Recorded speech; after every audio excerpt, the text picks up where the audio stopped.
అందరికీ జేబీఎం. నేను Rajesh Mahasena. Welcome to Mahasena media. Chandrababu రాజకీయ మాయా జోదమటండి.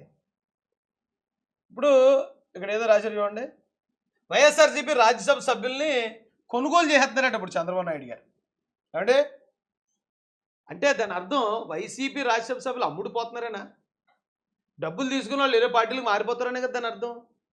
దాంట్లో చంద్రబాబు నాయుడు గారు చేసేది ఏముంటుందండి? అయినా చంద్రబాబు నాయుడు గారికి డబ్బులు ఇచ్చి కొనుక్కోవాల్సిన దుస్థితి ఏంటి? 164 మంది ఇక్కడ కూటమికి ఎమ్మెల్యేలు ఉన్నారు. అక్కడ దాదాపు మా యొక్క 16, వాళ్ళ 2, వీళ్ళ 4, 22 మంది ఎంపీలు లోక్సభలో ఉన్నారు. ఇంకా మాకు తొటేర మ్యాచ్ ఎందుకు?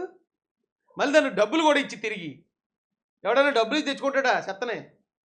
ఒకవేళ ఎవరన్నా కనుక మనసు మార్చుకుని అరే వైసీపీలో మనం ఉండి తప్పు చేసాం, చంద్రబాబు నాయుడు గారి దగ్గర ఉంటే మనం అభివృద్ధిలో మనం భాగస్వాములు అవుతాం, మనకు పేరు వస్తుందని ఎవరన్నా రియలైజ్ అయితే రావాలి తప్ప ఎవడు కొనాల్సిన అవసరం లేదు మాకు. ఇప్పుడు కేంద్రంలో కూడా చంద్రబాబు నాయుడు గారు కీలకం అండి. ఆయన కీలకంగా ఉన్న సమయంలో ఆయన మళ్ళీ డబ్బులు ఇచ్చి కొనుక్కోవడం ఏంటి అంటే, నాకు తెలిసి వైసీపీ రాజ్యసభ ఎంపీలు మా పార్టీ వైపు చూస్తున్నారు, మా పార్టీ విధానాలు నచ్చుతున్నాయి, చంద్రబాబు నాయుడు గారి గొప్పతనం విజనం ఆయన అభివృద్ధాలకు నచ్చుతుంది, వాళ్ళు వచ్చి జాయిన్ అయిపోతున్నట్టున్నారు.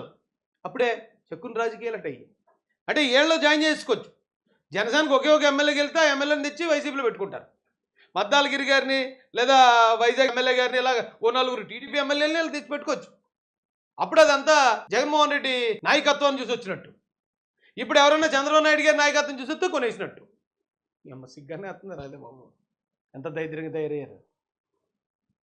మాకు సిగ్గేస్తుంది ఇలాంటి న్యూస్ చదివి చెప్పాలంటేనే. కాబట్టి ఒకటే పనుగుర్తు పెట్టుకోండి, చంద్రబాబు నాయుడు గారు అంటే అభివృద్ధి, విజన్, రాష్ట్రం భావితరాల భవిష్యత్తు. జగన్మోహన్ రెడ్డి అంటే అబద్ధం 1, అబద్ధం 2, అబద్ధం 3. ఇంకా ఆయన ఏం చెప్పినా అబద్ధమే అది.